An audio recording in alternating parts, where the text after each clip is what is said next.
It's a time for some mini PC love with Mini's forum. So I just wanted to check out what is going on with this brand because we have so many different models. However, this is an interesting model because this is not like the high-end expensive one. This is the UM750L Slim. 1TB storage and 16GB of RAM. The question remains, how will this thing perform? One thing I must give them kudos, this is absolutely more like a product that they're delivering you and everything that is actually cardboard, even the freaking seal. And you find even more paper in the inside. I'm not talking about the toilet paper that we've been discussing about like many times before in videos. Now I'm talking about that a good thing. Nice for the environment, but then it's the question, how is with the mini PC? Because is this going to be an e-waste? But I think not. Because most of the time, Mini Forum is a company that I must say I've been reviewing a couple of them, of those systems, and I must say that in general was overall, let's say, pleased with the overall result. But will this be the same? Because this is more like a low-end tier when it comes to the chipset, something I didn't really review here on the channel. With some onboard 780M chipset that is not going to be implemented in this particular model. Where this is actually a certain lineup that I personally normally love. Let's see what's getting in the inside, so having the power supply and everything, and even a bracket if you want to put this thing behind your monitor. About the power supply, let's see what's going on with that. So maximum of, let's say, 64 watts, 90 volts. Okay, the bracket, let's see, oh, we do have some rubber, like the new rubbery spare feet, because we're going to be removing those if you're going to be opening it up. If you're going to be opening up, of course, the bracket. But let's take a close look at the mini PC. Let's do a quick overview. So the overall quality, this thing is mainly made out of plastic. So that's one thing. At the front we're having two USB ports, and headphone jack, and a microphone, and of course the on and off switch. So everything what you're going to be needing is at the front. At the back we don't have a lot of USB ports, only in simple ones, two over there, and we do have a USB 4, so that's good.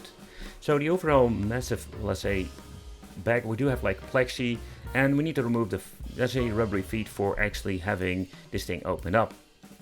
So the configuration of this, let's say, mini PC is slightly different, where a lot of these mini PCs are using metal cases or metal housing. Gives a little bit of a premium feel. And let's open it up. Let's see what we can find on the inside. Let's be very gentle, because sometimes they're sticking something to it. Yep, like I thought. The fan, and what is kind of cool that they implemented a fan with a piece of metal, some thermal pads for giving the NVMe cooling.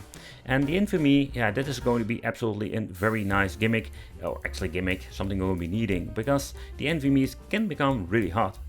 However, what is kind of cool that when it comes to upgradability, we do have the option to implement two NVMe's if you want to. However, that's kind of interesting, because you can see that we do have two NVMe slots. Okay, so that's absolutely awesome. So one of the things you don't see very often. The weird thing is there is no mod RAM, and that is going to be maybe his downfall, because when it comes to the RAM modules, it's not upgradable. We have like 16GB, that's going to be enough for most of these, let's say, simple work or playing some basic gaming, and of course a little bit of an emulation, but the overall construction, it's quite simple. This is the massive cooling, and I can tell you when it comes to the cooling, it's just good enough, with the simple reason because it's quite silent. But when it comes to, let's say, the overall configuration, we cannot upgrade the RAM. And I was quite surprised seeing this, because normally we do only getting this with really cheap mini PCs. And that is not the case over here. This is not like a really, let's say, budget model. It's still a very nice, affordable one. However, let's plug it in, let's power it on, and let's see what's going on. So we need to set up Windows to begin with, and the reason I show you this because this is not necessary with every single mod I've reviewed. Let's check it out, let's sell our souls, and let's get this show going. Yeah. Okay, so let's shut off all of the shenanigans. Don't want to have all of the weird things turned on, but still you cannot shut everything down. However, man, this is just a Windows 11 thing I really hate. So hey, welcome. Yep, getting ready for you. That's great, because we're needed to do some testing today. So I just powered on, and I was really intrigued by what's going on with the specs, because this is not like the most powerful, let's say, lineup of this series. And how will this resolve? So the AMD Ryzen 5 7545U. Man, that's a mouthful. But I was intrigued. Okay, so let's get into the full nerdy mode. So today we're going to be having the Intel N100. That is the Elder Lake, or actually the code name. A max TDP with only 6 watts, so this thing is not using a lot of juice. However, so let's take a close look. So the manufacturer of the mainboard is going to be Tech. if I'm even pronouncing that correctly. Nevertheless, let's take a close look. We're going to be having DDR5, 16 gigabytes. And with the graphics, we're only going to be having the onboard graphics from Intel. But let's do just a little bit of pushing and let's see how hard this thing gets. And let's stress out the CPU. I don't know if the microphone even picks it up, but oh yeah, this thing is going to be sounding like a freaking jet. But let's see what can we actually expect. So when it comes to the temperature, it's not bad at all. So the packages is going to be 47 Celsius and their core is around 46. And let's see what it actually says. The temperature is kind of interesting. So when you're looking at the display, it says fan speed 64% and the temperature 43 degrees. So I'm guessing the temperature of the case is going to be in different temperature, maybe somewhere of a different sensor. However, these are like the overall results by actually stressing out the CPU at this point. And I must say that it is overall not bad itself. No, not bad. Mamma mia. We're starting off with some nerdy time, the wicked nerdy time, where we're going to be doing a little bit chit chat about the specs. So this is the AMD Ryzen 5 and it's called the codename Phoenix with 45 watts. However, we're going to be looking at the overall specs. I must say that I'm really intrigued and kind of confused at the same time. So let's do an overview. So this is the AMD Ryzen 5 7545U. It's, by the way, one of those chips I have personally didn't really see a lot lately. So this is not like the most powerful one out there. So when it comes to the manufacturer over here, nothing much of an information. We do have DDR5, 16 GB in total. And yeah, graphical wise, it's kind of weird. So it seems to be that we have like multiple, let's say, slots on this machine, but this is not like we're typical, let's say, mini PCs. And with the power of the GPU on board, we're only having the AMD Ryzen, the Radeon graphics, and doesn't really state anything when it comes to, let's say, what's going on. Is this like the 780M or is this like a lower model? However, we do have like a 2 GB of dedicated video memory. Moving on to the stress test, I just wanted to see how far we can push it, how much does it basically pull when it comes to the package and the cores. So you can see that, I don't know if you can even hear it on the microphone, but it is not like super loud when it comes to the ventilation, so they did a great job at that. So when you're going to be looking into the specs of how much it's going to be becoming when it comes to the Celsius, so it slowly climbs and it climbs and it climbs all the way to 74 already. So this thing can become quite hot when it comes to the core temperatures, but if you're going to be feeling the ventilation, the heat that comes from it, it's not bad. But stressing this thing for some time, you can see that slowly climbs, keeps slowly climbing, and we're going to be almost hitting the 770 Celsius. So when it comes to the overall power, but also when it comes to the temperatures, this thing can become really hot when you're going to be like pushing this thing to the limit, but it will become stabilized to a certain point.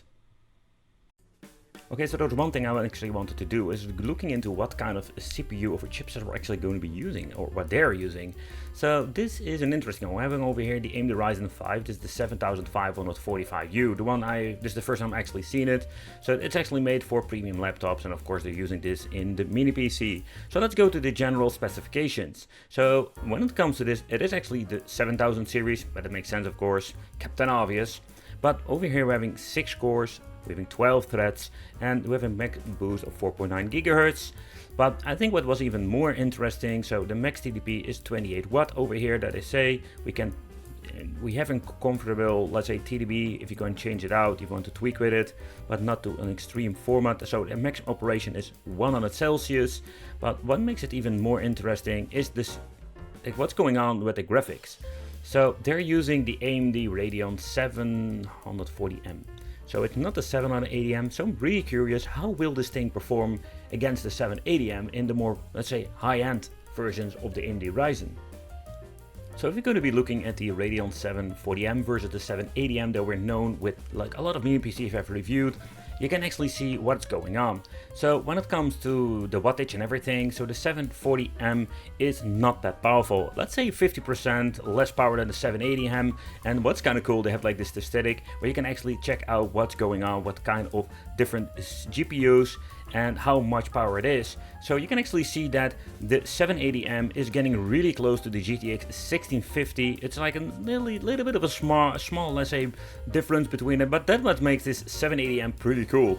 But now with the 740M, we do have less power. So how will that result if you're going to be playing games, let's say AAA games, and how far can we then actually push it? Or do we still have like a lot of limitations?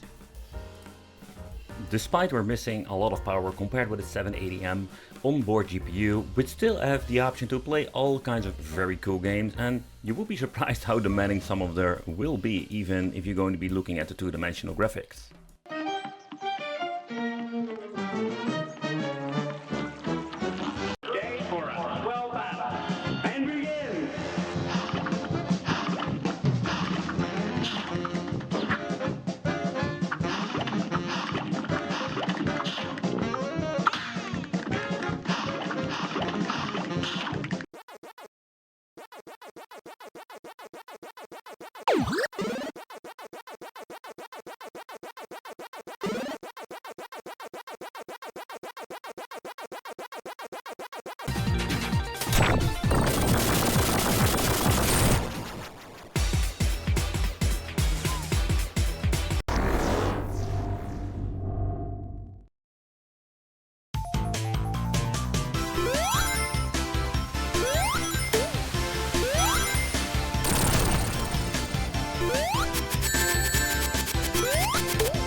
Well, you will be surprised, some of the, let's say, games that are quite old can be really impacting the CPU, GPU, particularly the GPU.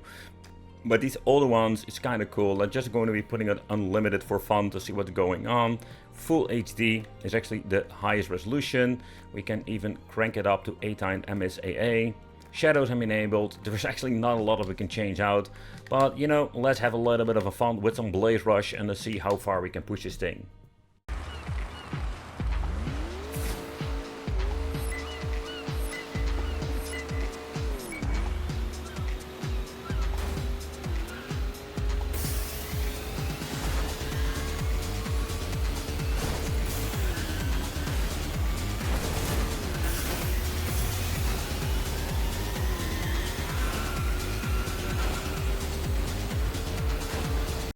So let's start off with some more demanding, let's say, GPU hungry games. So where Red Rogers is kind of cool, this is absolutely a crazy game because this thing can become a little bit difficult to actually play if you're going to be cranking up the settings. So let's disable anti-aliasing, we're going to be full HD, we're going to be setting it to high, and let's see if we can even get ourselves the 60 FPS.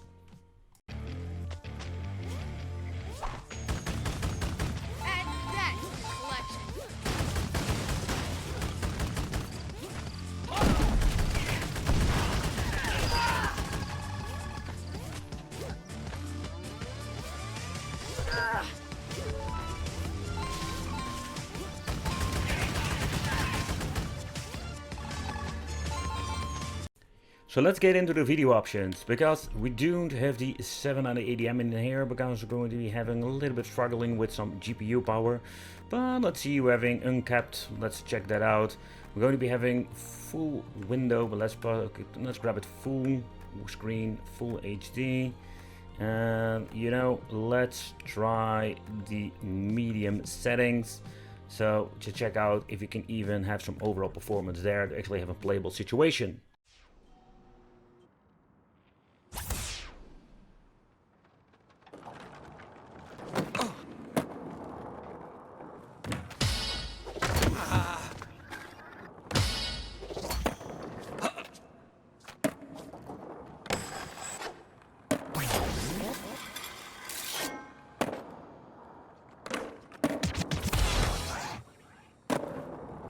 So moving on with some killer nerds.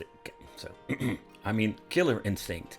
So when it comes to particular games like these, it's also like when you notice like certain games you can just play them full out. It's going to be having no problems whatsoever. However, like I mentioned before, and in the stats, the 780M is a really powerful onboard GPU, and I love that thing because we can play all kinds of cool games. But with the killer instinct, I'm going to be putting it on full HD resolution, but we're going to be having low graphics with everything shut off, like shadows and bloom effect, etc.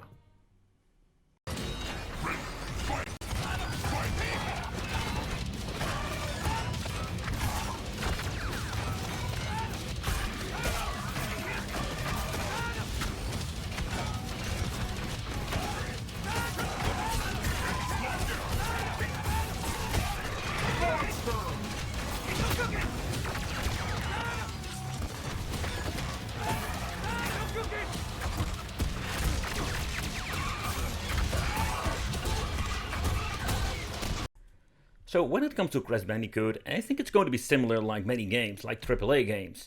Of course, some of them are going to be more demanding like in Doom or let's say in Cyberpunk, but I just want to give like an example. So in here we're having like full HD, try to get a maximum for 60 FPS, but everything has been shut off, or having put in low resolution settings.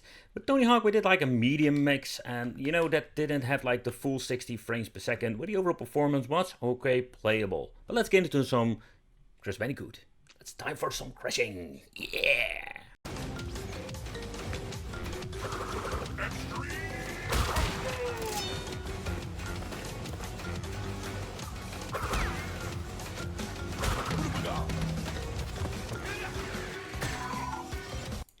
But in the end, if you're going to be looking into the Crash, and I think I've been testing this game on a lot of different systems, so this is actually normally needing a dedicated GPU. Most time I just love to use NVIDIA, but however, if you're going to be looking into this game and comparing this with the 780 can play this game on way higher graphics in combination, let's say having overall 60 frames, but now even with low full HD, we're not even hitting the 60 FPS. And this is a great example of like what are the limitations when it comes to an onboard chip like this. For Windows gaming, it is possible, but still we're going to be facing a lot of, let's say, limitations, and that's quite unfortunate.